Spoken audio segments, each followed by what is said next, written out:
আজকে বাংলাদেশ ব্যাংকে আসছিলাম নতুন টাকা নেওয়ার জন্য।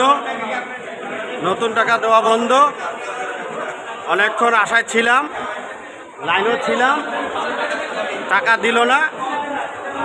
এই মনের কষ্টে বাসা চলে যাচ্ছি।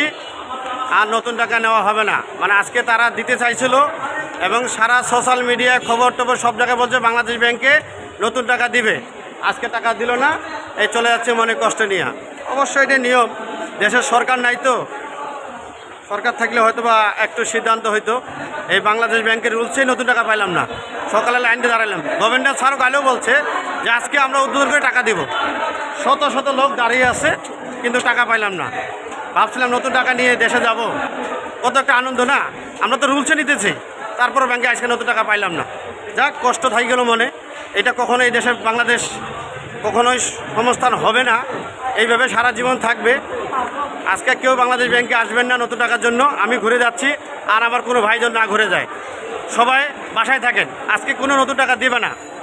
অনেক লোক দাঁড়িয়ে, সবাই দাঁড়িয়ে আমরা আছি, কিন্তু তারা বলতেছে আজকে কোনো নতুন টাকা দেবো না। কেন দেবো না? গভর্নর স্যার নাকি বলছে আজকে দেওয়া বন্ধ, তাই নতুন টাকা নিতে পারলাম না। সবাই বাসায় থাকেন, আসিয়েন না আজকে, আসলে ঘুরে যেতে হবে। আসসালামু আলাইকুম, আল্লাহ হাফেজ।